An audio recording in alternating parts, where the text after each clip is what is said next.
The soft light of dawn filtering through the leaves reminds us that the world has its own rhythm, a pace that does not always align with the ticking of our personal clocks or the urgent beating of our hearts. We often find ourselves standing at the edge of a vast ocean, trying to hold back the tide with nothing but our bare hands, believing that if we only push hard enough, the waves will retreat. This struggle is a quiet weight many of us carry, a subtle tension in the shoulders that comes from resisting the inevitable flow of life. There is a profound beauty in recognizing that some things are simply beyond our reach, not because we are weak, but because they belong to the grand design of a universe that was moving long before we arrived and will continue long after we depart. When we look at a flower withering at the end of its season, we do not usually feel a sense of betrayal or anger toward the soil. We understand that this is the nature of a flower, to bloom and then to return to the earth. Yet, when it comes to the seasons of our own lives, the changes in our relationships, the aging of our bodies, or the shifting winds of fortune, we often react with a sharp, painful resistance. We want the summer to last forever, and we want the people we love to remain exactly as they are in our fondest memories. This desire for permanence in an impermanent world is the primary source of the shadows that cloud our inner peace. To find true freedom, we must learn the art of making peace with the things we cannot change, transforming our resistance into a gentle acceptance that allows the heart to breathe again. In the ancient times of the Buddha, there was a young man named Ananda who, despite his great devotion and proximity to the teacher, often struggled with the weight of his own sensitivities. He cared deeply for everything and everyone, and because of this, he felt the sting of every harsh word and the sorrow of every loss within the community. One afternoon, as he sat by a quiet pond, he watched a leaf fall from a branch and land softly on the water. He noticed how the water did not fight the leaf, nor did it try to push it back to the tree. The pond simply opened itself to the leaf, allowing it to rest on the surface until the current eventually carried it away. This simple observation sparked a realization in him that peace does not come from controlling the environment, but from how we receive what the environment brings to us. Many of us spend years building fortresses around our expectations, thinking that if we plan carefully enough, we can avoid the storms. We map out our careers, our families, and our health with meticulous detail, and when a single line is redrawn by the hand of fate, we feel as though the entire structure has collapsed. But the strength of a tree is not found in its ability to remain perfectly still in a gale, but in its flexibility to bend without breaking. Acceptance is that flexibility. It is not a sign of defeat or a passive resignation where we give up on our dreams. Rather, it is a courageous recognition of reality as it is, which then gives us the clarity to decide how to move forward with grace. Think of a river that encounters a massive boulder in its path. The river does not stop to argue with the rock, nor does it waste its energy trying to move an immovable object. It simply finds a way around, flowing to the left or the right, or perhaps even over the top if the water rises high enough. The river remains a river, and its journey toward the sea continues unabated. We are much like that water. When we encounter the boulders of life, such as a past that cannot be rewritten or a physical limitation that has become a permanent companion, we have the choice to either crash against the stone in frustration or to flow around it. By choosing to flow, we preserve our energy and maintain our direction, understanding that the boulder is just a part of the landscape, not the end of the road. There is a certain lightness that comes when we stop trying to be the architects of everyone else's behavior. We often harbor a hidden belief that if people would just act the way we think they should, everything would be fine. We try to change our partners, our friends, and even strangers on the street, hoping to mold the world into a shape that feels safer for us. This is an exhausting way to live. When we finally accept that other people are sovereign beings with their own paths, their own struggles, and their own reasons for being who they are, a massive burden lifts from our hearts. We stop being the judges of the world and start being its companions.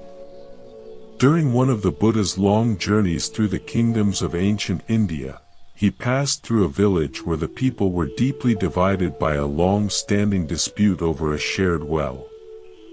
The tension was thick, and the air was filled with grievances that had been passed down through generations. A woman approached the Buddha, her face lined with the exhaustion of years of bitterness. She asked how she could find peace when her neighbors were so difficult and the situation was so unfair. The Buddha looked at her with eyes that held the stillness of a mountain lake and told her a story of a traveler who found a path covered in thorns. The traveler could try to cover the entire world with leather so that his feet would not be pricked, or he could simply wear a pair of sandals. The sandals, in this case, are the practice of internal peace and the acceptance of external conditions. We cannot pave the world in silk, but we can wrap our own hearts in the soft fabric of understanding. This does not mean we ignore injustice or stop trying to improve the world, but it means we do so from a place of inner stability rather than from a place of wounded reactive anger. When our internal world is settled, the external chaos loses its power to pull us under. We begin to see that while we cannot change the direction of the wind, we can certainly adjust our sails to reach the harbor we seek. There are moments when the things we cannot change are deeply personal and painful. Perhaps it is the loss of a loved one whose absence feels like a permanent hole in the fabric of our daily existence. In these times, acceptance is not about forgetting or pretending the pain is not there. It is about allowing the grief to exist without the added layer of, "this should not have happened." When we fight the reality of loss, we create a secondary suffering that is even more piercing than the grief itself. By making peace with the fact that life includes both meeting and parting, we honor the love we felt without being destroyed by its transition into memory. Every morning, the sun rises regardless of our moods or our plans for the day. It does not ask for our permission, and it does not apologize if its heat is too intense for some or its light too bright for others.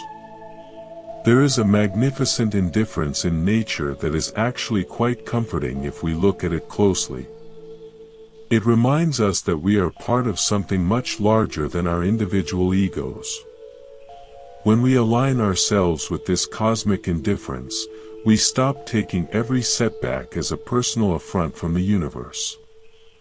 We start to see that a rainy day is just a rainy day, not a conspiracy to ruin our picnic.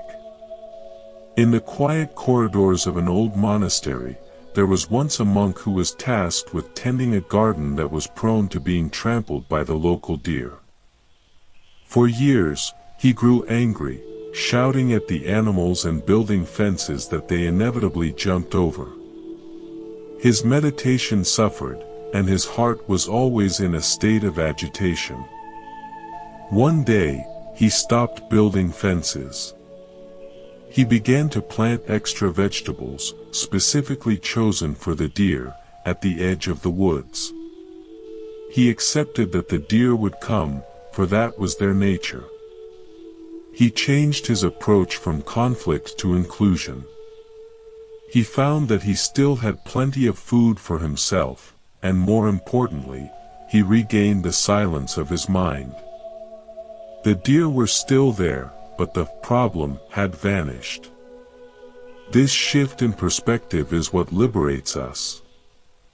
We often think that to be free, we must have everything exactly the way we want it. But true freedom is being okay even when things are not the way we want them. It is the ability to stand in the middle of a storm and say, "It is raining, and that is okay." This is not a hollow affirmation, it is a profound spiritual realization. It is the understanding that our core essence, the part of us that observes and experiences life, is like the sky. The clouds come and go, some are white and fluffy, others are dark and thunderous, but they never truly touch or change the blue expanse of the sky itself. When we let go of the need to control the uncontrollable, we discover a hidden well of energy that was previously being drained by our resistance. We can use this energy to focus on the things we actually can influence, our own reactions, our words, the way we treat others, and the small acts of kindness we can perform right now. We stop living in a hypothetical future or a regretted past and begin to inhabit the present moment with full awareness. The present is the only place where life is actually happening, and it is the only place where peace can be found. We might find that we have been holding on to a version of ourselves that no longer exists. We cling to our youth, our former successes, or the way we used to be before life gave us a few scars.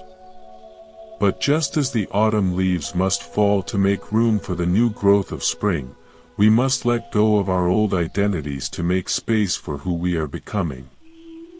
Acceptance of our own evolution is a form of self-compassion. It is saying to ourselves, "I am different now, and that is enough."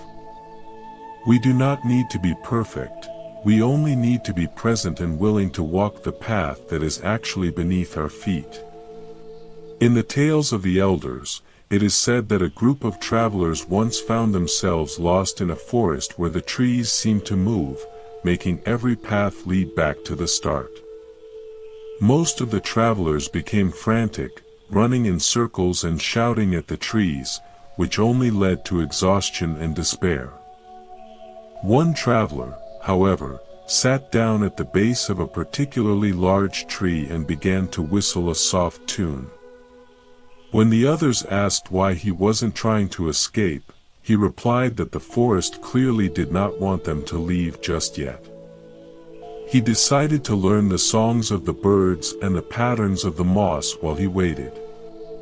Eventually, when the sun reached a certain point in the sky, a path opened up that none of them had seen before. Because he had not wasted his strength in a blind panic, he was the only one with enough energy to lead the others home. Sometimes, the best thing we can do when faced with an immovable obstacle is to sit down and learn the songs of the birds. We wait for the right timing, not with a sense of frustrated delay, but with a sense of quiet observation. We trust that the path will reveal itself when the conditions are right. This trust is not a blind faith, but a deep confidence in the natural law of cause and effect. We know that everything has a beginning, a middle, and an end. The difficult situation we are in today is no exception. It will eventually change, but until it does, our task is to maintain the integrity of our own spirit. When we talk about acceptance, we are also talking about the courage to face the truth. It is often easier to live in a world of what-ifs and if-onlys, because the truth can be sharp and uncomfortable. But the truth is also the only thing that can set us free. When we look directly at a difficult reality, like the end of a career or a permanent change in our health, and we say, "Yes, this is what is happening," we stop being victims of our circumstances. We become participants in our lives again. We take back the power that we had given away to our denial and our resentment. Everyone has a story they tell themselves about why they cannot be happy right now. We say we will be happy when we get that promotion, when we find a partner, or when we finally lose those 10 pounds. We tie our joy to conditions that are often outside of our control. But if we can find a way to be at peace with the current version of our lives, flaws and all, we break the cycle of conditional happiness. We realize that the peace of what is much more stable than the peace of what might be. It is a peace that does not depend on the world behaving itself. There is a gentle humor in realizing how much effort we spend trying to fix things that aren't actually broken, but are simply following their own nature. We are like people trying to dry the ocean with a towel. Once we see the absurdity of our struggle, we can laugh at ourselves a little bit. That laughter is a healing balm. It softens the edges of our ego and makes us more approachable to ourselves and to others. It allows us to be human, to make mistakes, and to acknowledge that we don't have all the answers. In one of the lesser-known accounts of the Buddha's life, he was once walking through a field that had been scorched by a fire. The earth was black and the air was still warm. Most of his followers were saddened by the sight of the destroyed crops, but the Buddha pointed to a small green shoot that was already pushing its way through the ash. He didn't focus on the fire that had passed, which was something no one could change. He focused on the life that was responding to the new conditions. He showed them that even in the aftermath of what seems like a disaster, there is a new reality being born, and our role is to nurture that new growth rather than mourning the ash. The freedom we seek is not found in a distant land or at the end of a long list of achievements. It is found right here, in the middle of our messy, unpredictable, and sometimes difficult lives. It is found in the moment we stop fighting the reality of the present and start embracing it with a kind of radical hospitality. We welcome everything, the joy, the sorrow, the clarity, and the confusion, as guests in our house. We don't have to like every guest, but we can treat them all with a certain level of respect, knowing that they are all just passing through. As we move through our days, let us try to notice the moments where we are clenching our fists against the inevitable. When we feel that familiar tightening in the chest, we can take a slow breath and remind ourselves that it is okay to let go. We can say to the situation, I see you, I acknowledge you, and I am no longer going to fight you. In that surrender, we don't lose anything of value. We only lose the chains that were keeping us bound to a struggle we could never win. We open our hands, and in doing so, we find that they are finally empty enough to receive the genuine gifts that life is trying to give us. True peace is like a deep well. No matter how much wind blows across the surface of the water, the depths remain cool and still. We can build that well within ourselves by consistently choosing acceptance over resistance. It is a practice that we return to again and again, day after day. Some days we will be better at it than others, and that too is something to be accepted. We are works in progress, and the path of the heart is not a straight line, but a winding trail that leads us deeper into the truth of our own being. When we look at the stars at night, we don't feel the need to rearrange them.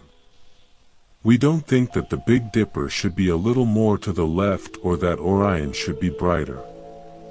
We accept the night sky exactly as it is, and because of that acceptance, we are able to appreciate its breathtaking beauty. If we could look at our own lives with that same sense of wonder and non-judgment, we would see that even the parts we find difficult have a place in the vast constellation of our existence. Each challenge is a point of light that helps define the shape of who we are. There is a story about a village elder who was known for his incredible calmness. No matter what happened, whether the harvest failed or the village won a great prize, he would simply say, "We shall see." He didn't label events as good or bad right away because he understood that the full story hadn't been written yet. He knew that today's tragedy could be the seed of tomorrow's wisdom, and today's triumph could lead to tomorrow's complacency. By remaining in that space of "we shall see," he stayed at peace with the unfolding of time. He didn't try to rush the seasons or change the weather of his life. This patience is a form of acceptance. It is the willingness to let life reveal its meaning to us in its own time. We are often so hurried, so desperate to understand why something happened, that we miss the actual experience of what is happening. If we can sit with the unknown and the unchangeable without needing an immediate explanation, we find a much deeper kind of security. It is a security that comes from knowing that we can handle whatever arises, not because we are in control, but because we are in harmony with the way things are. Often, the things we cannot change are the very things that teach us the most about compassion. When we suffer through a situation that we cannot fix, we develop a heart that can empathize with the suffering of others. We realize that everyone we meet is also carrying a heavy stone that they cannot put down. This shared human experience breaks down the walls of our isolation. We start to see ourselves in others, and our own struggles become a bridge to connection rather than a wall of separation. Our acceptance then becomes a gift not just to ourselves, but to the whole world. In the ancient traditions, there is a concept of the unconditioned, a state of being that is not touched by the fluctuations of the world. While we live in a world that is very much conditioned by causes and circumstances, we can touch that unconditioned peace whenever we stop adding our own mental noise to the reality of the moment. It is like the difference between a mirror and the images reflected in it. The mirror reflects a fire, but it does not get burned. It reflects a mountain, but it does not become heavy. Our awareness is the mirror. If we can identify more with the mirror than with the changing reflections, we find a freedom that no circumstance can take away. Every time we choose to make peace with what we cannot change, we are performing a small act of liberation. We are saying that our happiness is not a hostage to the environment. We are reclaiming our right to be at peace, right here and right now. This is the path of the wise, the path of the heart that has learned to love the world as it is, while still holding the vision of what it can become. It is a delicate balance, a dance between the will to act and the wisdom to yield. Let us think about the mountains. They stand for millions of years, enduring the baking sun, the freezing ice, and the erosion of the wind. They do not complain when the snow covers them, nor do they celebrate when the flowers bloom on their slopes. They simply are. There is a mountain-like quality within each of us, a part of us that is ancient, stable, and deeply rooted. When we tap into that part of our being, the changes of life seem less like threats and more like the passing of clouds around our peak. We can watch the clouds without being moved by them. Sometimes we are afraid that if we accept something, it means we are approving of it or saying it is good. But acceptance is simply an acknowledgement of the truth. If you have a broken leg, accepting that it is broken is the first step toward healing. If you pretend it isn't broken or spend all your time being angry that it broke, you only delay the treatment. Acceptance is the most practical thing we can do. It is the foundation of all effective action. Once we accept the reality of a situation, we can finally see the small, real steps we can take to make things better. The Buddha often spoke about the 2 arrows. The first arrow is the actual event that causes us pain, a loss, an illness, or a disappointment. This arrow is often unavoidable, it is a part of being human. The second arrow, however, is the one we shoot at ourselves. It is our reaction to the first arrow. It is the "why me?" the "this shouldn't be happening," and the "life is so unfair." This second arrow causes far more suffering than the first. While we may not always be able to stop the first arrow from landing, we have the complete power to refuse to shoot the second one. Making peace with the first arrow is the way we protect ourselves from the second. In a small village tucked away in a valley, there was a potter who made the most beautiful vases. One day, a rare earthquake shook the village, and his finest work fell from the shelf and shattered into hundreds of pieces. His neighbors came to offer their sympathy, expecting him to be devastated. To their surprise, they found him sitting on the floor, carefully examining the shards. He wasn't crying, he was smiling. He told them that for years, he had been trying to understand how to create a certain texture on his vases, and looking at the internal structure of the broken pieces gave him the answer he had been searching for. He accepted the destruction of his work and, in doing so, found the key to a new level of his craft. This potter didn't lose his peace because his sense of self was not tied to the physical vases. He was tied to the process of creation and the pursuit of wisdom. When we tie our identity to things that can be broken or changed, like our reputation, our wealth, or our physical appearance, we are always on the verge of a crisis. But when we tie our peace to our inner growth and our ability to learn from every situation, we become unshakable. The world can break our vases, but it cannot break our potter. We often find that our biggest struggles are with things that happened years ago. We carry the heavy ghosts of past mistakes, old grudges, and missed opportunities.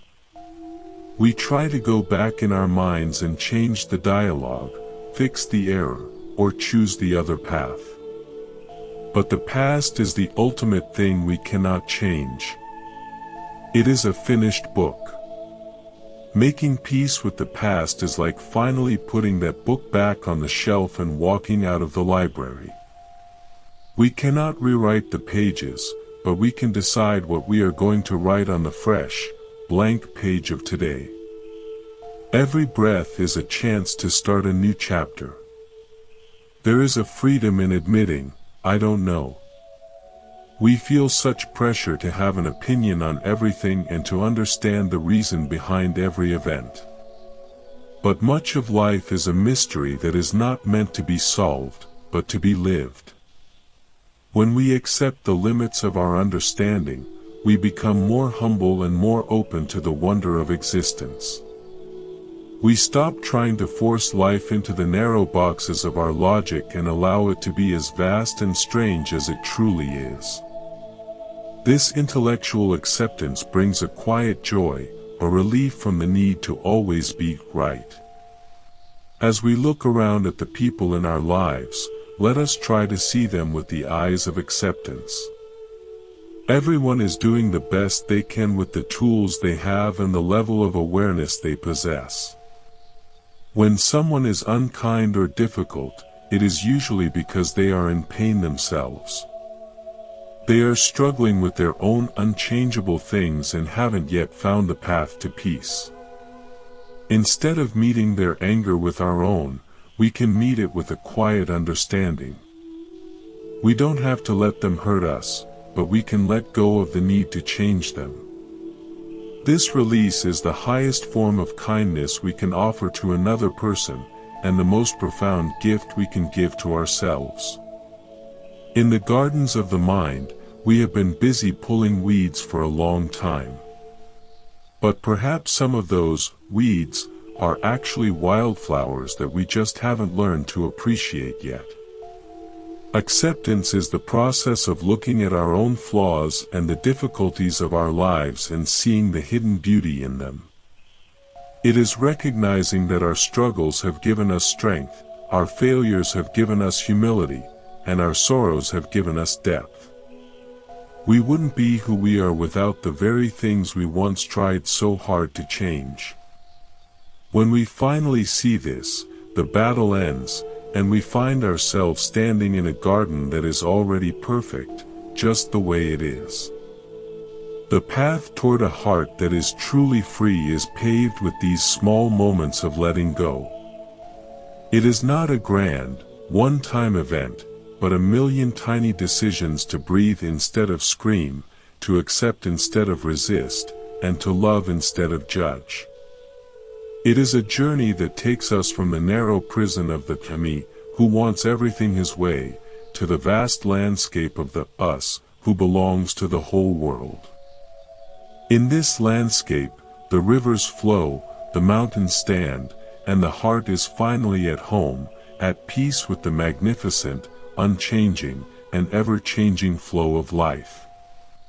The home we find within ourselves becomes a sanctuary that no external event can invade, a place where the air is always still and the light never fades. This internal refuge is built stone by stone through every choice we make to embrace the present moment, even when that moment feels uncomfortable or strange. We often imagine that peace is something that will arrive in the future, like a guest we are waiting for at the front door, but the truth is that peace is the very ground we are standing on. We simply need to look down and notice it. When we stop searching for a better reality, we finally allow ourselves to inhabit the one we already have, and in that inhabiting, we find a richness that we had previously overlooked because we were too busy looking elsewhere. Consider the way a master musician handles a mistake during a live performance. If they stop to worry about the wrong note, the entire rhythm of the song is lost, and the audience feels the tension. But if they simply accept the note as a part of the unique texture of that moment and keep playing with heart, the mistake often becomes a beautiful variation that adds character to the piece. Our lives are very much like that music. We hit wrong notes all the time, a clumsy word, a forgotten anniversary, a failed project. If we obsess over these notes, our whole life feels like a series of errors. But if we accept them as part of the live performance of being human, we keep the melody moving forward. There was once a quiet village nestled at the foot of a dormant volcano, where the people lived in constant fear of the day the mountain might wake up. They spent their days looking at the peak, worrying about the smoke, and talking about nothing but the potential destruction. Their lives were on hold, suspended in a state of anxious waiting. One day, an old woman who had traveled far and wide moved to the village. She didn't look at the mountain with fear, she looked at the soil and saw how fertile it was because of the ancient ash. She began to plant vineyards and fruit trees that thrived in that rich earth. When the villagers asked her how she could be so calm with a volcano hanging over her head, she told them that she had no power over the fire inside the earth, but she had every power over the seeds in her hand. She chose to focus on the life the mountain made possible, rather than the death it might one day bring. This shift from the uncontrollable future to the controllable present is the secret to a liberated heart. We are all living near our own volcanoes, the uncertainties of health, the unpredictability of the economy, or the inevitability of change. If we let the fear of what might happen dictate our actions today, we are already losing the life we are trying to protect. Acceptance means acknowledging the volcano but choosing to plant the vineyard anyway. It is the realization that the quality of our life is measured by the love and presence we bring to this hour, not by how long we can delay the inevitable. In the old scrolls, there is a story of a merchant who was incredibly successful but found no joy in his riches. He was always worried about his ships at sea, the prices of spices, and the loyalty of his workers. He felt like a man carrying a mountain on his back. He went to a wise hermit who lived in a cave and asked for a way to find peace. The hermit told him to go down to the river and watch the fishermen. The merchant watched for days and noticed that the most peaceful fisherman was the one who didn't seem to care if he caught a fish or not. He cast his net with grace, pulled it in with care, and if it was empty, he simply mended his net while watching the sunset. He wasn't tied to the result, he was at peace with the process. The merchant realized that his suffering didn't come from his ships or his spices, but from his desperate need for them to always return a profit. He was tied to a result he couldn't fully control. When we attach our peace to a specific outcome, we are essentially gambling with our happiness.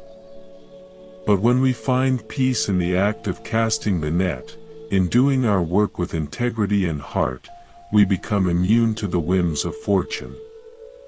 An empty net is just a chance to mend the strings and enjoy the evening air.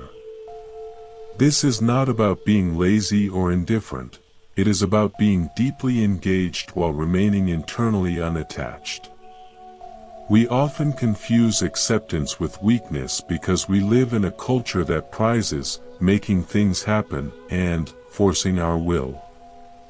We are told that if we just work harder, we can fix anything. But there is a silent strength in yielding that is far more powerful than the force of resistance. Think of the wind blowing through a field of tall grass and a sturdy oak tree. The oak tree stands rigid and fights the wind, and in a great storm, its branches may snap or the whole tree may be uprooted. The grass, however, simply bows down. It lets the wind pass over it, and when the storm is gone, it stands back up, unharmed. Being like the grass doesn't mean we have no spine, it means we have the wisdom to know when to bend so that we can continue to grow. This wisdom applies to our inner world as well.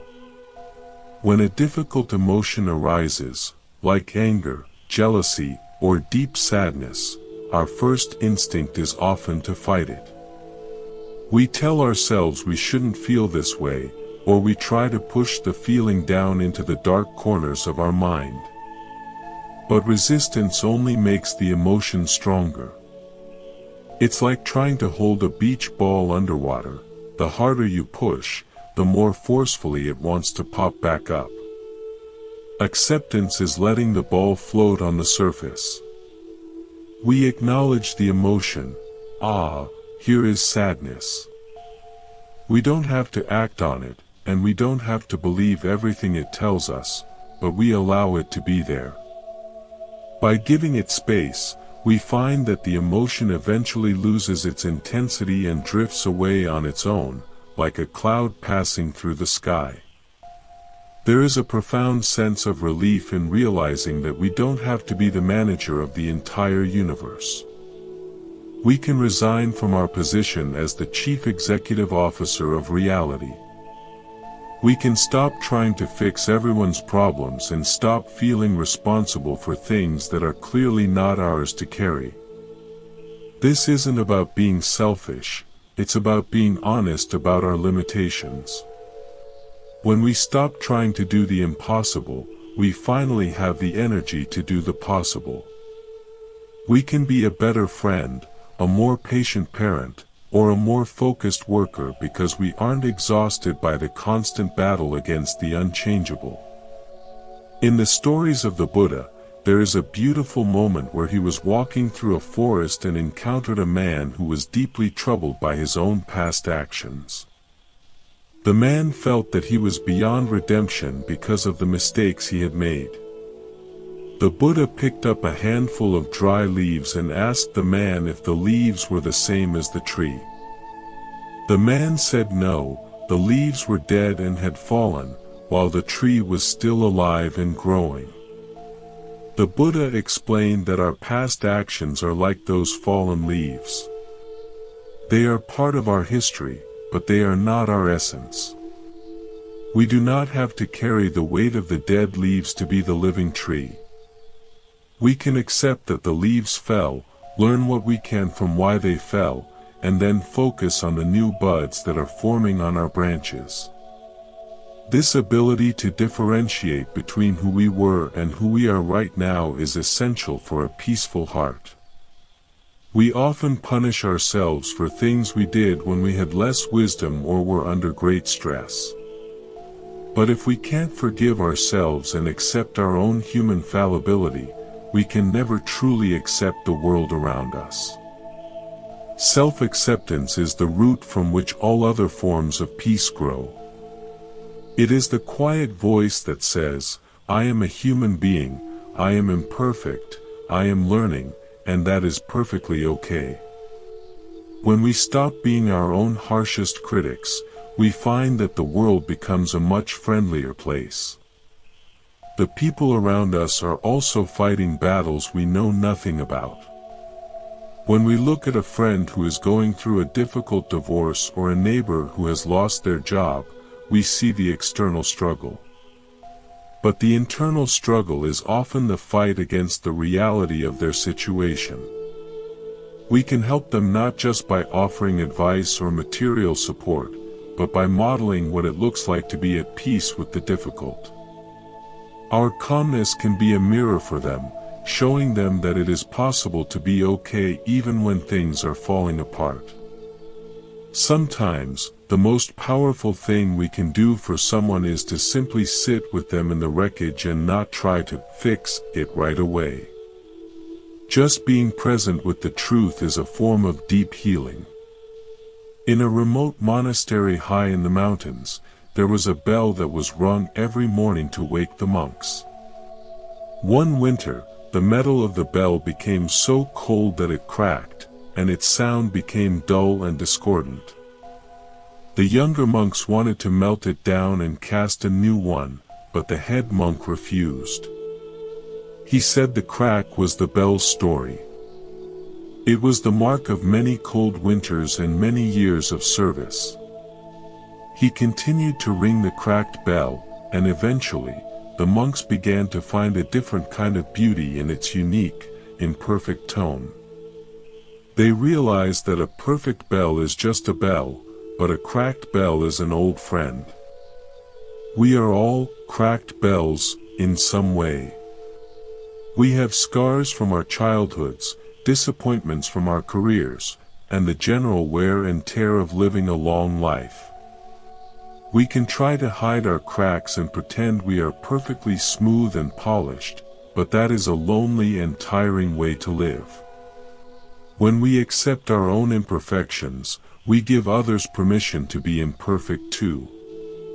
We create a space of genuine connection where we don't have to perform or put on a mask. The cracks are where the light gets in, as the poets say, and they are also where our true humanity shines out. Acceptance is also about understanding the timing of life. We often want things to happen right now, according to our personal schedule.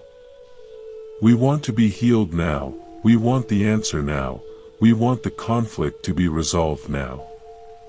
But life has its own seasons, and some things cannot be rushed. You cannot make a flower bloom faster by pulling on its petals, and you cannot make the winter end any sooner by complaining about the cold. There is a deep peace in trusting that not yet. It is the understanding that while we are waiting for something to change, we are also being shaped by the waiting itself. The waiting is not a wasted interval, it is a time of quiet preparation. One of the most difficult things to accept is the change in our own physical bodies as we age. We live in a world that worships youth and vitality, and seeing our reflection change can feel like a slow loss of ourselves. But if we can move past the external image, we find that aging is actually an invitation to deepen our internal life. It is a natural process of shedding the superficial and focusing on what truly matters. An older tree may not have the vibrant green leaves of a sapling, but its roots go much deeper and its shade is much wider. By making peace with the aging of the body, we allow the spirit to grow into its full maturity. In the old stories of the Desert Fathers, there is a tale of a monk who was constantly distracted by his own wandering thoughts during prayer. He became so frustrated that he decided to leave the monastery and find a place where he could be perfectly still. As he was walking through the desert, he saw a man trying to fill a bucket with a hole in it by dipping it into a well. The man wasn't frustrated, he was just doing the work. The monk realized that the act of dipping the bucket was the prayer, not the amount of water it held. His wandering thoughts were just part of the leaky bucket of the human mind. He went back to his monastery and stopped fighting his thoughts. He just noticed them and returned to his breath, over and over again. This returning is the heart of the practice. We don't achieve acceptance once and then stay there forever. We lose it 100 times a day. We get stuck in traffic and lose our peace. We receive a piece of bad news and lose our peace. We see someone we don't like and lose our peace. The goal is not to never lose it, but to become very good at coming back. We catch ourselves in the middle of a mental struggle and gently say, "Oh, there I go again, trying to control the wind." We take a breath, open our hands, and return to the reality of the moment. Each return is a victory. Each return strengthens the muscle of acceptance. There is a subtle joy that starts to bubble up when we stop the internal war. It's not a loud, boisterous happiness, but a quiet, steady contentment. It's the feeling of finally being on our own side. When we are at peace with what we cannot change, we stop being our own enemy. We become a supportive friend to ourselves, walking through life with a sense of ease and curiosity. We start to notice the small wonders that we were too stressed to see before, the way the light hits a glass of water, the sound of a distant bird, the feeling of the air on our skin. These small things are the real treasures of life, and they are available to us only when our minds are not occupied by the battle of resistance. In the wisdom of the ancient teachers, there is the idea of acting without acting. This means performing our duties in the world with full dedication, but without the ego's desperate need for a specific result. It's like a dancer who is so lost in the dance that they are no longer thinking about the steps. They are just the movement itself. When we approach our lives this way, we are at peace because we are not trying to get somewhere else. We are already where we need to be. The work itself is the reward. The conversation itself is the goal. The walk itself is the destination.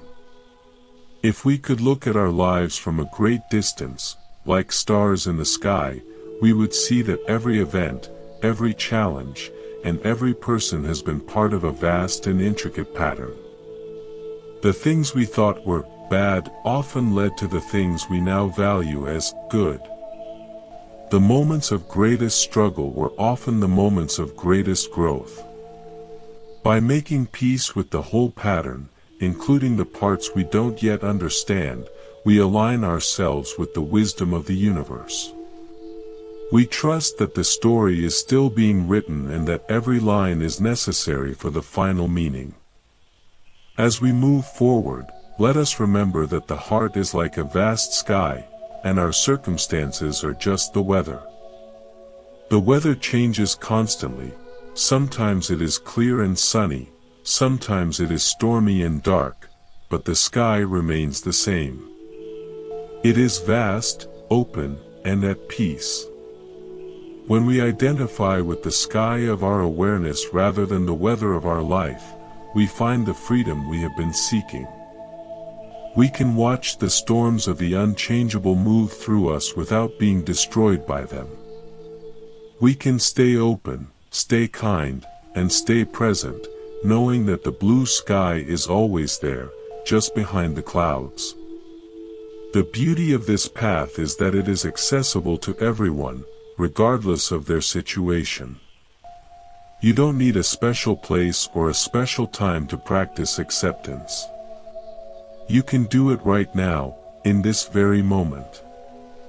You can accept the sound of the room, the feeling of your body, the thoughts in your head. You can say yes to life, exactly as it is appearing to you right now. In that simple yes, the walls of the prison fall away, and you find yourself standing in the open air of freedom. The heart is finally free to love, to serve, and to simply be, at peace with the magnificent dance of existence. The freedom we find in saying yes to life is not a one-time achievement but a continuous unfolding, much like the way a spring of water keeps bubbling up from the earth regardless of what is happening on the surface. We often believe that we need to reach a certain destination before we can truly relax, but the real journey is learning how to be at home in the movement itself. When we stop clinging to the shore and allow ourselves to be carried by the current of reality, we discover that the water itself supports us. This trust is not something we think our way into. It is something we feel our way into by repeatedly letting go of the heavy baggage of our expectations. Think of a bird perched on a thin branch that sways in the wind. The bird does not look worried that the branch might break, not because it trusts the branch, but because it trusts its own wings. Our wings are our inherent capacity for awareness and resilience. When we focus on the fragility of the branches in our lives, our finances, our reputations, or our health, we live in a state of constant anxiety. But when we cultivate the inner strength of acceptance, we realize that even if the branch snaps, we have the ability to fly. This realization changes everything, transforming our fear into a quiet confidence that remains steady even when the world is shaking. In a small temple hidden deep within a bamboo forest, there lived a monk who was known for his remarkable ability to find joy in even the most mundane tasks. One day, a visitor asked him how he could remain so cheerful while spending all his time sweeping paths and drawing water.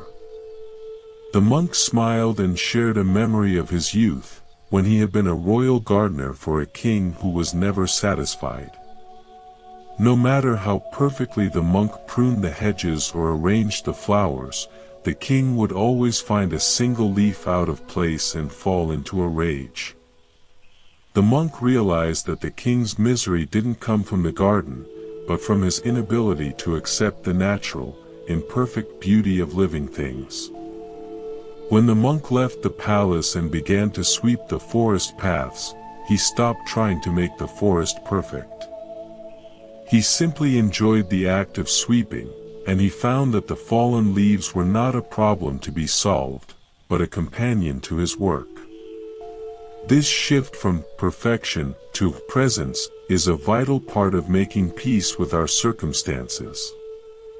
When we demand that our lives be perfect, we are constantly at war with reality, because reality is inherently messy, changing, and unpredictable. But when we choose to be present with whatever is happening, we find a different kind of beauty, a beauty that includes the cracks, the shadows, and the unexpected turns. We stop seeing our challenges as interruptions to our lives and start seeing them as the substance of our lives. A life without challenges would be like a song with only one note. It is the variation, the tension, and the resolution that make the music worth listening to. Often, the things we find most difficult to change are our own habits and patterns of thought. We see ourselves reacting with the same anger, the same fear, or the same judgment over and over again, and we become frustrated with our lack of progress. But even here, acceptance is the key to transformation. If we meet our habits with hatred and self-criticism, we only feed the very energy we are trying to change. It is like trying to put out a fire with gasoline. Instead, we can meet our patterns with a gentle, curious awareness. We can say, "Ah, here is that old anger again. I see you." By acknowledging the pattern without being consumed by it, we create a small space of freedom. In that space, we can choose a different response, or we can simply wait for the energy to pass. There is a story of a traveler who was walking through a valley when a thick fog descended, making it impossible to see even a few feet ahead. Initially, the traveler became frantic, trying to run through the fog to find the way out, but he only ended up tripping over rocks and getting lost. Eventually, he decided to simply sit down and wait. He noticed the way the fog felt on his skin, the silence of the valley, and the scent of the damp earth. He realized that the fog wasn't an enemy, it was just the current state of the atmosphere. When he stopped fighting the fog, he stopped being afraid. Eventually, the sun rose high enough to burn the mist away, and the path was revealed. He hadn't changed the fog, but he had changed his relationship to it, and that made all the difference. We are often in a fog in our own lives, times of confusion, transition, or grief where we cannot see the way forward. Our instinct is to push through, to force an answer, or to demand clarity right now. But some things can only be revealed in their own time. Acceptance in these moments means having the courage to sit in the unknown without panic. It is trusting that the sun of our own inner wisdom will eventually rise and clear the air. While we wait, we can focus on the simple things, our breath, our kindness toward ourselves, and the small tasks of the day. The people we interact with are often like mirrors, reflecting back to us the parts of ourselves that we have yet to accept. When someone's behavior triggers a strong reaction in us, it is usually because they are touching a wound that hasn't fully healed. Instead of blaming the other person for making us feel a certain way, we can use the experience as an opportunity for self-discovery. We can ask ourselves, what is it in me that is resisting this situation so strongly?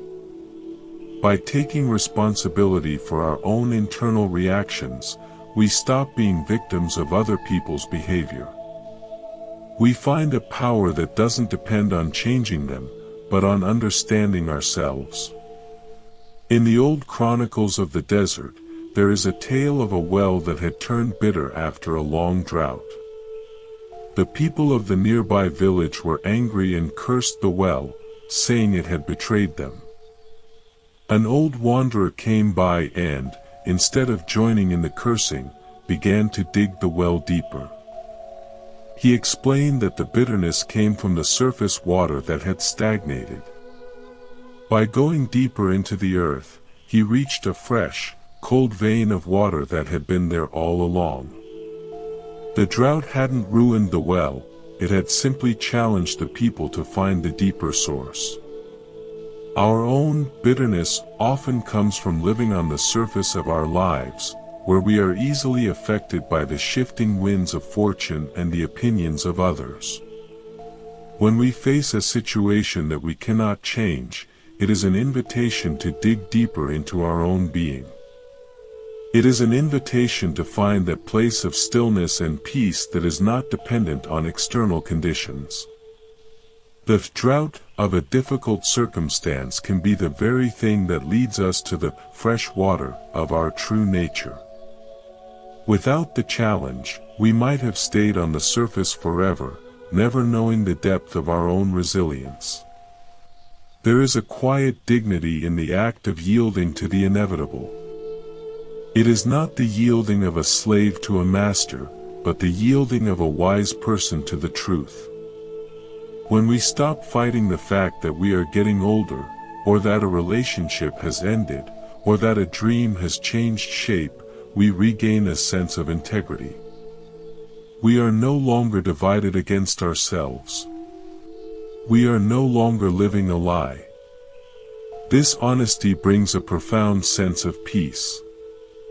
We can look at ourselves in the mirror and say, "This is who I am, and this is where I am, and that is enough." We might find that we have spent a lot of time trying to edit our lives to make them more presentable to the world. We hide our struggles, our failures, and our insecurities, hoping that people will only see the highlights. But this creates a constant state of underlying tension, a fear of being found out. True freedom comes when we accept the whole story, including the messy parts. When we are okay with our own humanity, we no longer need to perform for anyone. We can be authentic, vulnerable, and real. Ironically, it is our vulnerability that often makes us most beautiful and most connected to others. In the gardens of the ancient masters, there was often a place for stones that were jagged and misshapen. These stones were not hidden away, they were placed in prominent positions to remind the practitioners that every shape has its place and its purpose. A perfectly round stone is easy to look at, but a jagged stone tells a story of wind, water, and time. We are those stones. Our jagged edges, our difficult experiences, and our unique flaws are what make us interesting and give us character. Making peace with our own shape is the ultimate act of self-love. As we move through the world, let us try to see everything as a teacher. The person who cuts us off in traffic can be a teacher of patience. The friend who forgets our birthday can be a teacher of forgiveness. The illness that slows us down can be a teacher of mindfulness. When we view the unchangeable things as teachers rather than as obstacles, our entire perspective shifts. We are no longer fighting against life, we are participating in a grand education. Every moment becomes a lesson, and every challenge becomes an opportunity to refine our character. Consider the mountains again. They do not ask for the snow to melt, nor do they ask for the hikers to stop climbing them. They are simply there, present and unmoving, witnessing the passing of the seasons. We can develop that same quality of mountain mind. We can witness the passing of our own emotions, the fluctuations of our health, and the changing circumstances of our lives without being swept away by them. This doesn't mean we become cold or indifferent. On the contrary, the more stable we are within ourselves, the more we can truly care for others without being overwhelmed by their suffering. There is a hidden joy in the realization that we don't have to win every battle. In fact, many of the battles we fight are not even worth winning. We fight to be right, we fight to be recognized, we fight to have the last word. But what if we simply let those things go? What if we decided that our peace of mind was more important than winning? When we stop fighting for the sake of the ego, we find that we have already won the only prize that truly matters, a heart that is at ease with itself. In a village near the edge of a vast desert, there was a weaver who was known for creating rugs with intentional errors in the pattern. When asked why, he said that only the Creator is perfect, and for a human to try to be perfect would be a form of arrogance. He believed that the tiny flaw in the rug was the place where the soul of the weaver could breathe. This is a beautiful way to look at our own lives. Our flaws, our mistakes, and the things we cannot change are the errors in the pattern that allow our souls to breathe. They remind us of our humility and our connection to all other living beings. The path of acceptance is not a path of giving up, but a path of waking up. It is waking up to the reality that we are already enough, and that our lives are already meaningful, regardless of what is happening on the surface. We don't need to change the world to be happy, we only need to change our relationship to it. This doesn't mean we stop working for a better world, but it means we do so from a foundation of peace rather than a foundation of lack. Our actions become a joyful expression of our values rather than a desperate attempt to fix a broken reality. As we walk this path, we might find that the very things we once resisted the most become the things we are most grateful for. The difficult childhood that made us resilient, the failed business that taught us humility, the illness that forced us to slow down, all of these are part of the unique tapestry of our lives. When we stop trying to pull out the dark threads, we see that they are the very thing that gives the design its depth and its beauty. We can look back at our history and see it not as a series of tragedies, but as a series of necessary steps that brought us to this moment of awareness. Let us practice the art of opening our hands. We spend so much of our lives with our fists clenched, trying to hold on to what we have or trying to push away what we don't want. But you cannot receive a gift with a clenched fist. When we open our hands, we are saying to the universe, I am ready. I am here. I accept whatever you have to offer. This openness is a state of grace. It is the beginning of a life that is lived with lightness, humor, and a deep, abiding peace. The openness of our hands reflects the openness of our spirit, a willingness to be touched by life without being shattered by it. We often think that by hardening ourselves, we are protecting our hearts, but a heart that is encased in stone cannot feel the warmth of the sun or the coolness of the rain. True protection comes from being like a clear lake.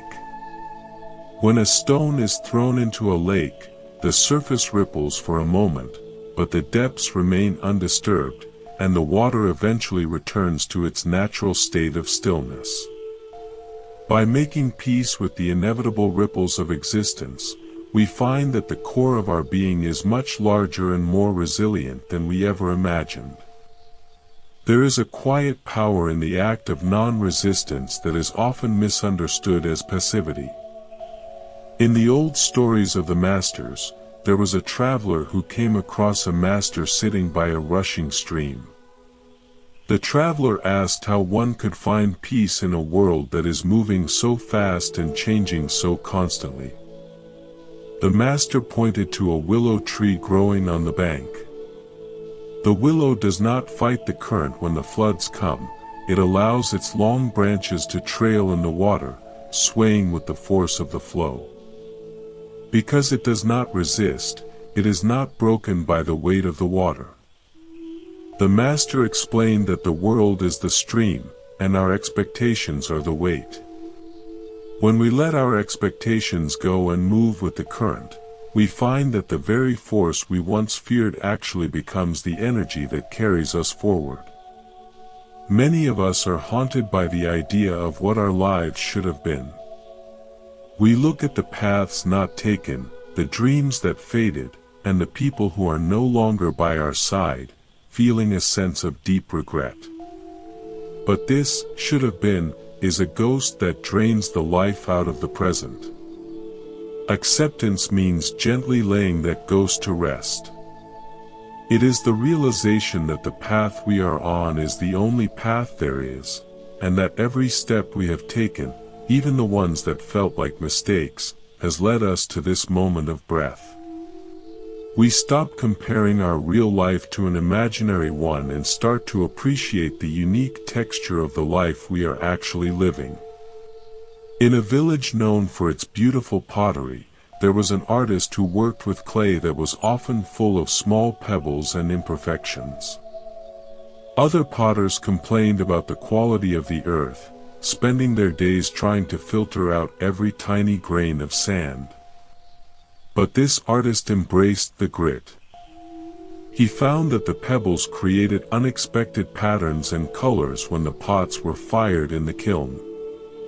His work was sought after across the land because it felt alive and honest. He didn't waste his time wishing for smoother clay, he made the most of what the earth provided. He knew that the beauty of the pot was a partnership between his hands and the nature of the material.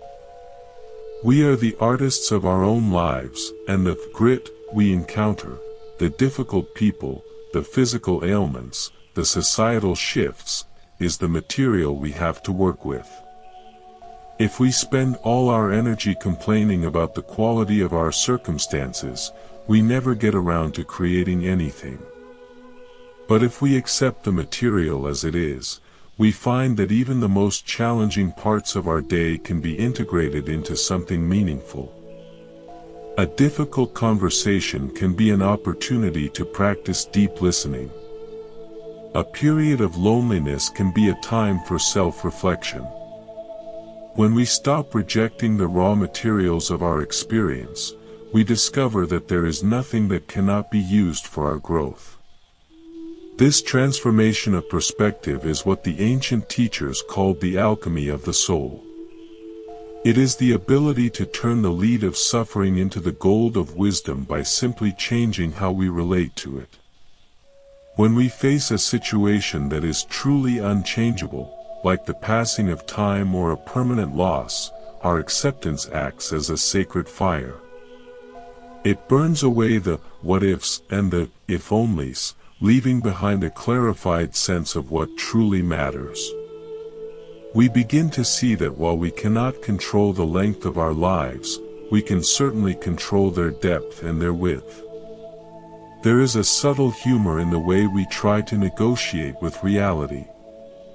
We tell ourselves that we will be at peace if only this one problem is solved, or if that person would just apologize. We treat peace as a reward for a world that behaves itself. But the world has never behaved itself for long, and it likely never will. Real peace is the kind that exists right in the middle of the mess. It is the laughter shared in a hospital room, the quiet prayer said during a storm, and the gentle smile given to a stranger when our own hearts are heavy. This is the peace that surpasses understanding because it does not rely on logic or favorable conditions. In the old accounts of the Buddha's life, there is a story of a woman who was overwhelmed by the chaos of her household and the demands of her many children. She felt that she could only find peace if she could escape to a forest to meditate. The Buddha told her that her home was her forest. The noise of the children was the sound of the wind in the trees. The endless chores were the movements of the clouds. He showed her that peace is not found by running away from our responsibilities, but by changing the way we hold them.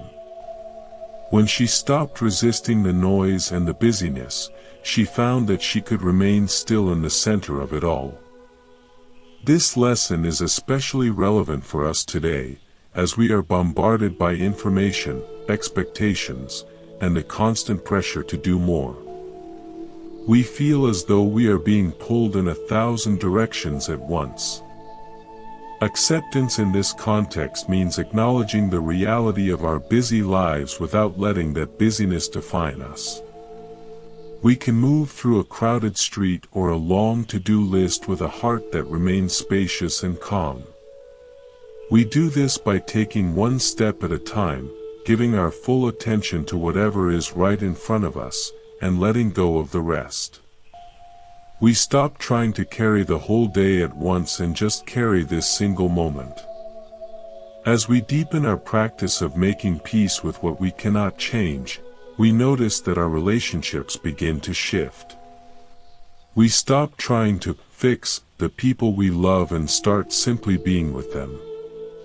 We realize that most of the time, people don't need our advice as much as they need our presence.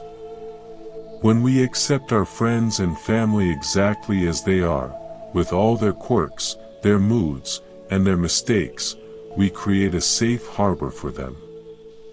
This acceptance is a powerful form of love that allows others to breathe and, ironically, often gives them the space they need to change on their own. There is a story about a great oak tree and a small reed growing by a river. The oak tree boasted of its strength, but during a fierce hurricane, it was uprooted because it refused to bow. The small reed, however, bent all the way to the ground, letting the wind pass over it. When the storm ended, the reed stood back up, taller and stronger than before.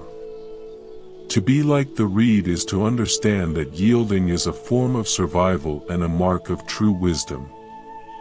We yield not out of cowardice, but out of a deep respect for the forces of life that are larger than ourselves.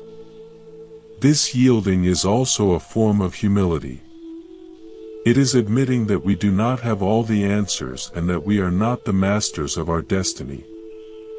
This can be a frightening realization for the ego, which wants to feel in control at all times. But for the soul, it is a tremendous relief. We don't have to carry the weight of the world.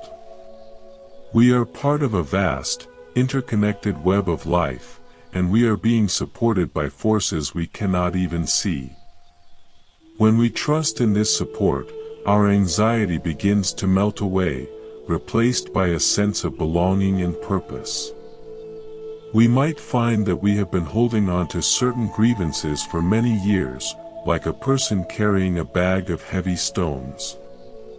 We think that by staying angry at someone who hurt us, we are somehow punishing them or seeking justice.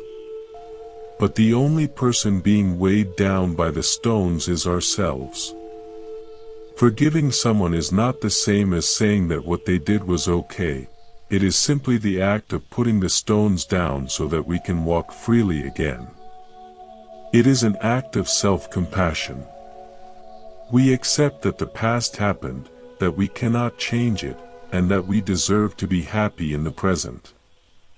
In the gardens of the mind, forgiveness is the water that allows new flowers to grow. Without it, the soil becomes hard and dry, and nothing can flourish. When we make peace with the unchangeable past, we clear the way for a vibrant future. We stop looking over our shoulders and start looking at the beauty that is blooming right in front of us. This is the true meaning of a free heart, a heart that is no longer shackled to the ghosts of yesterday. Let us think about the ocean. The surface may be white with foam and tossed by violent waves, but if you go down just a few fathoms, the water is cool, dark, and perfectly still. No matter how big the storm is on the surface, the deep ocean remains unaffected. We all have that deep ocean within us. Our thoughts and emotions are the waves on the surface. They can be loud and chaotic, but they are not the whole of who we are. When we learn to dive beneath the surface of our immediate reactions, we touch that place of eternal stillness. This internal stillness is our birthright. It is not something we have to earn or manufacture, it is something we simply have to remember. Every time we choose acceptance over resistance, we are remembering our true nature. We are returning to the depths. We might find ourselves caught up in the waves again and again, but with practice, we learn how to dive back down more quickly. We become more familiar with the silence than with the noise. In a remote village, there was an old woman who spent her days weaving baskets. She was blind, but her hands moved with a grace that seemed supernatural. When asked how she could create such intricate patterns without being able to see, she said that she didn't need to see the colors because she could feel the spirit of the grass. She accepted her blindness not as a tragedy, but as a different way of experiencing the world.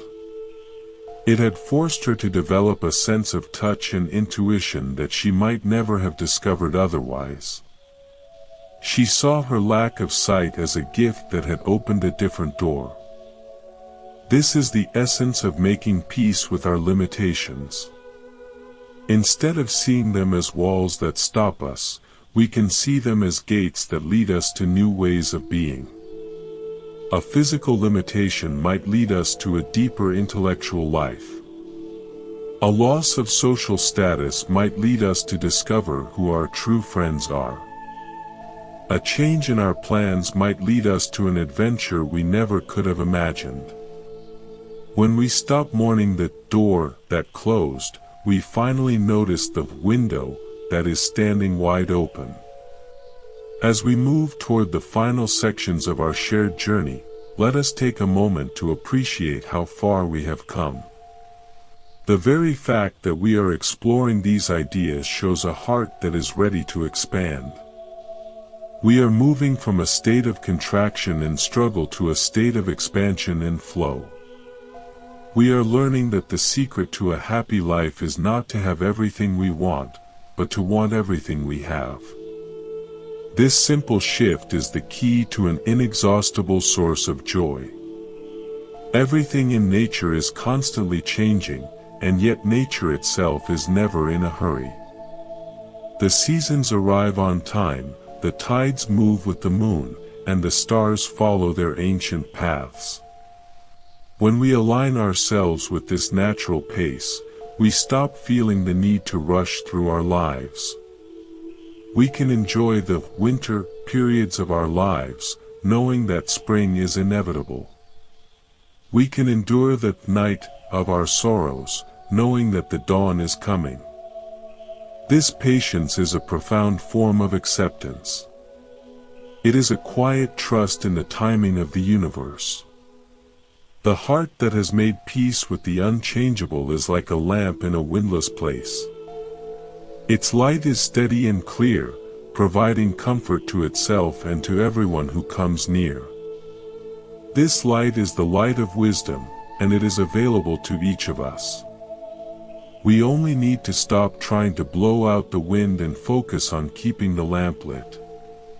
In the stillness of that light, we find that everything we were looking for was already here, waiting for us to stop fighting and start noticing. The steady light of the lamp within us does not flicker when the world outside becomes turbulent, because it is fueled by a truth that exists beyond the reach of circumstance. We often think that our happiness depends on the arrangement of the furniture in our lives, but true contentment is the ability to feel at home even when the room is empty or the roof is leaking.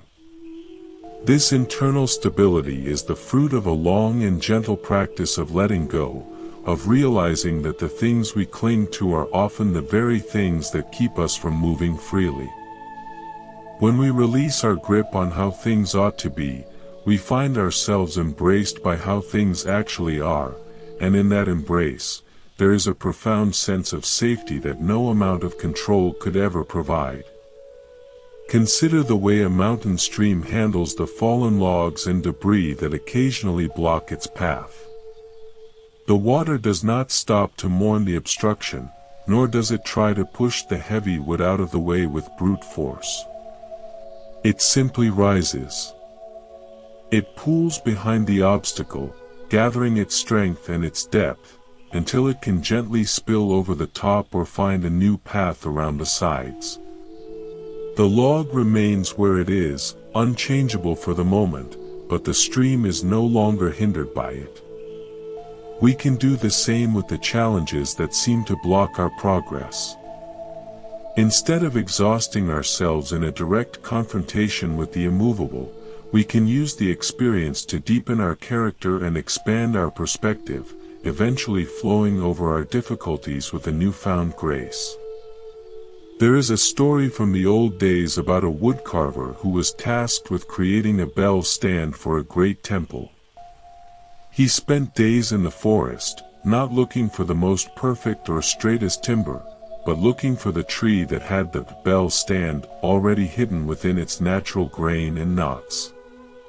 He looked for the wood that had been shaped by the wind and the rocky soil, accepting the twists and the scars of the tree as the very elements that would give the final work its strength and beauty. He didn't try to force the wood into a shape it didn't want to be. He listened to the wood and worked with its inherent nature. When the stand was finished, it looked as though it had grown directly out of the earth, a testament to the harmony between the artist's vision and the reality of the material. We are both the woodcarver and the wood. We have a vision for our lives, a sense of who we want to be and what we want to achieve, but we must also work with the grain of our reality. Our limitations, our history, and the unexpected events that shape us are not flaws in the wood, they are the unique characteristics that define our personal masterpiece. When we stop fighting our own nature and the nature of our circumstances, we become much more effective at carving a life that is authentic and resonant. We stop trying to be a straight plank of wood in a world that is beautifully curved and knotted. This alignment with reality brings a quiet dignity to our daily existence. We no longer feel the need to apologize for our struggles or hide our scars. We understand that every mark on our spirit is a sign of a life that has been lived, a heart that has been opened, and a soul that has been tested. This self-acceptance is a radical act in a world that constantly tells us we are not enough. It is a way of saying that the present version of ourselves, with all its unchangeable baggage, is already worthy of love and respect. This realization is the bridge that leads us from the land of not enough to the land of plenty. In the records of the ancient teachers, there is a story of a woman who was deeply distressed by the aging of her parents. She wanted to preserve them as they were in her childhood, strong and unchanging. She sought out a wise woman who lived by the sea. The wise woman took her to the shore and pointed to the rocks that had been smoothed by thousands of years of waves. She explained that the rocks were not losing themselves, they were being refined. The ocean was taking away the sharp edges and leaving behind something solid and timeless. She told the young woman that her parents were not just growing old, they were being refined by the experiences of a lifetime. By accepting the transition, she could stop mourning the loss of the past and start appreciating the depth and wisdom of their present. This perspective helps us to navigate the natural cycles of life without becoming lost in despair. Everything is in a state of constant transition, from the cells in our bodies to the stars in the galaxy. When we resist this transition, we are like someone trying to stop the moon from changing its phases. But when we accept the movement of time, we find that each phase has its own unique light. The full moon is bright and celebratory, while the new moon is quiet and reflective. Both are necessary parts of the whole. By making peace with the waning periods of our lives, we prepare ourselves for the waxing that will surely follow in another form.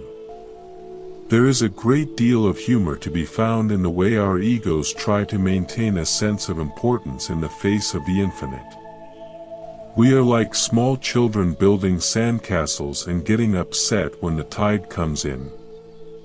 Once we realize that we are the ocean and not just the sandcastle, the loss of the structure doesn't feel so personal.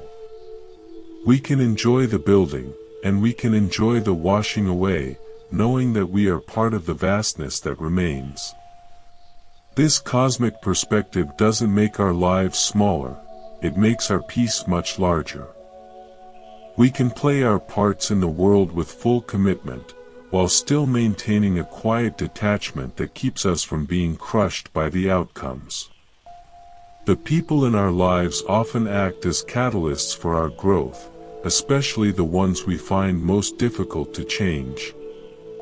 We may have a family member who is constantly critical, or a colleague who is perpetually disorganized. We spend so much energy trying to help them change, which is often just a polite way of saying we want them to stop bothering us. But if we accept that they may never change, we are forced to change ourselves. We have to develop more patience, more boundaries, or more compassion. In this way, the difficult people in our lives are actually our greatest benefactors. They provide the resistance we need to build our spiritual muscles. In a small mountain village, there was a weaver who lost his sight in the middle of his career. At first, he was devastated, believing his life's work was over. But he soon discovered that his sense of touch allowed him to feel the textures of the silk in a way he had never noticed before. He began to weave patterns that were based on the rhythm of his own heartbeat and the feel of the wind against his skin. His rugs became famous not for their visual patterns, but for the way they felt to the touch and the sense of peace they radiated. He found that his unchangeable condition had not ended his creativity, it had simply shifted it into a deeper, more intimate dimension. Making peace with what we cannot change often requires us to redefine what success looks like. If we define success as having a perfect body, a perfect career, and a perfect family, we are setting ourselves up for a life of perpetual frustration. But if we define success as the ability to remain kind in the face of rudeness, to remain grateful in the face of lack, and to remain present in the face of uncertainty, then success is always within our reach. It becomes an internal quality rather than an external achievement. This kind of success is indestructible because it is not built on the shifting sands of the world. As we walk our daily paths, let us try to notice the difference between the pain of a situation and the suffering we add to it. Pain is often inevitable, the pain of a sore muscle, the pain of a loss, or the pain of a disappointment. But suffering is the story we tell ourselves about the pain. It is the, "I can't stand this," the, "it's not fair," and the, "what if it never ends?" When we accept the pain without the story, the suffering begins to dissolve.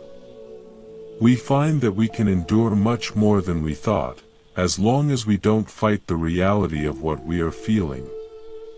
We breathe into the discomfort and discover that, like all things, it too is a wave that will eventually break and recede.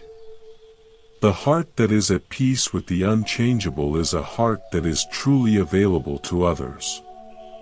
When we are no longer preoccupied with our own internal struggles and resistances, we have so much more space to listen, to empathize, and to help. Our presence becomes a gift to everyone we meet.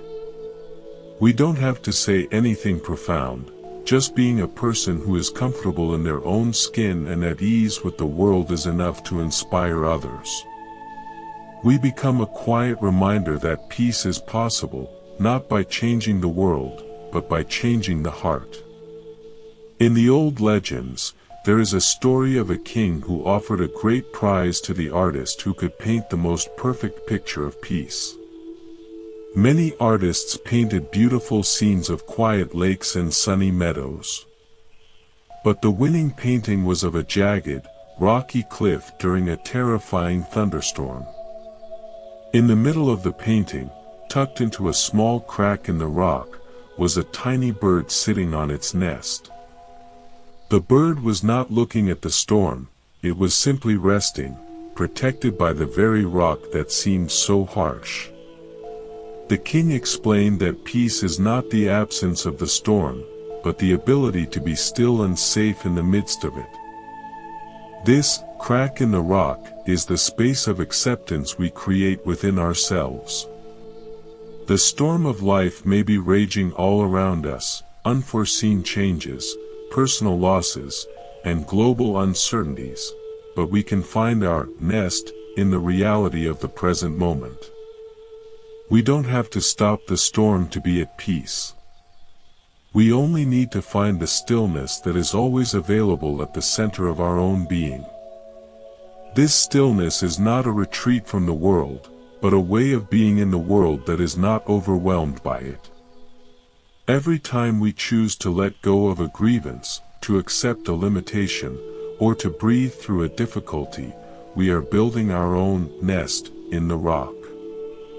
We are proving to ourselves that our peace is not a fragile thing that can be blown away by the wind.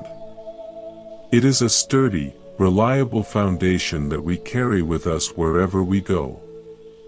We can move through the world with a sense of lightness and adventure, knowing that we have everything we need to handle whatever the day brings.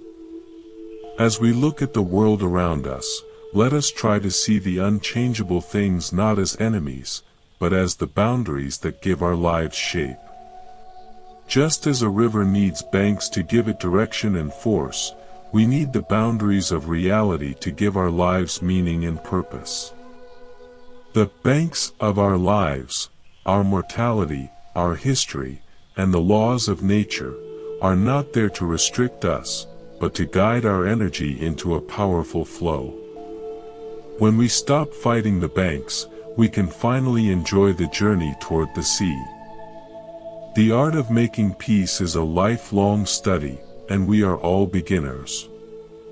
There will be days when we feel like the master of our own minds, and days when we feel like a leaf in a gale.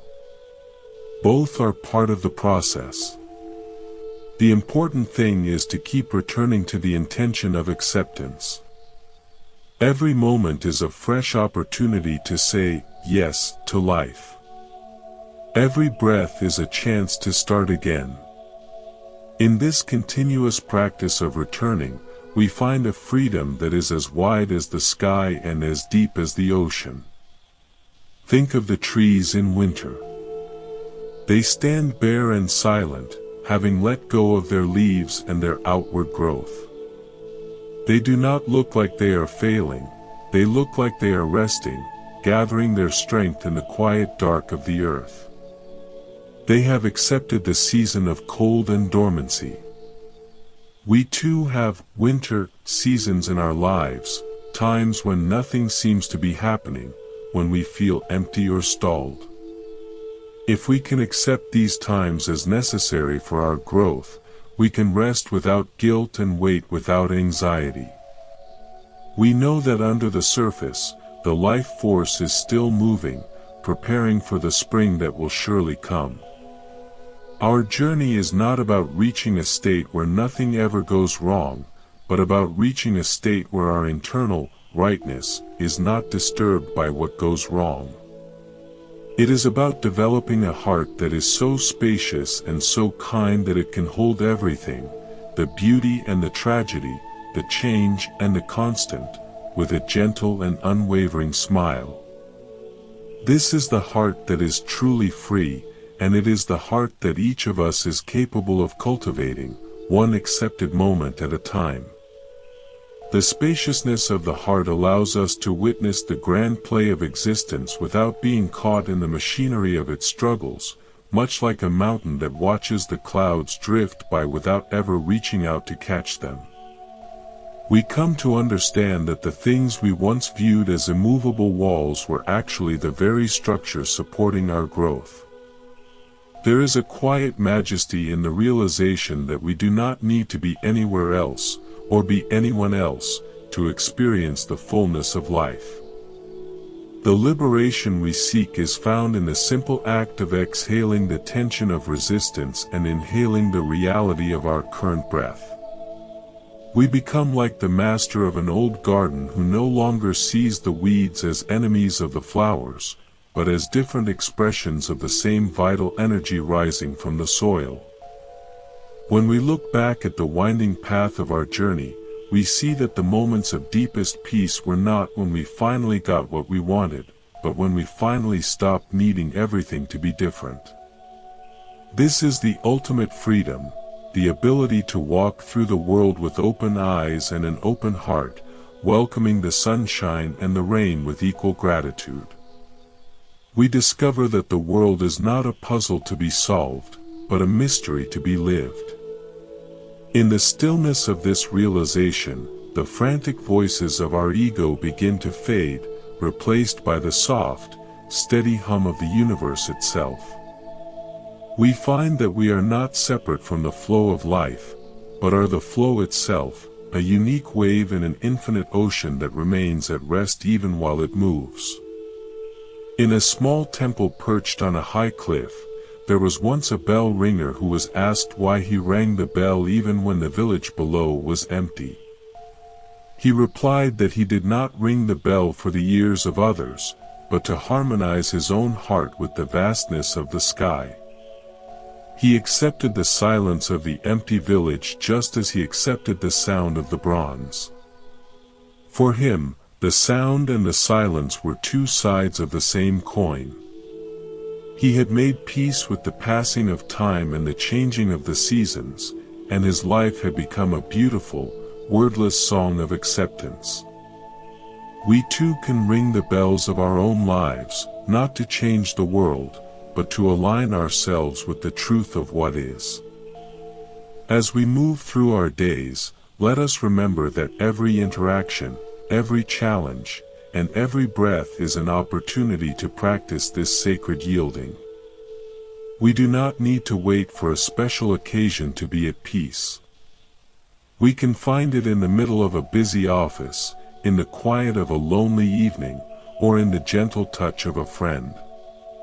We recognize that the only thing we truly have is this present moment, and by making peace with it, we possess everything of value. Our lives become an offering of kindness to ourselves and to the world, a testament to the power of a heart that has learned to let go. The stars above do not worry about where they will be tomorrow, and the earth below does not fear the coming of the night.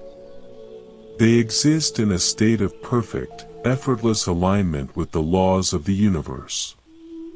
By letting go of our own resistance, we enter into that same state of grace. We find that we are being carried by a wisdom that is much older and much deeper than our own. This trust allows us to live with a sense of wonder and curiosity, greeting each day as a gift that is already perfect in its own way. We are no longer prisoners of our circumstances, but residents of the infinite, living with a clarity that shines through every word and every deed.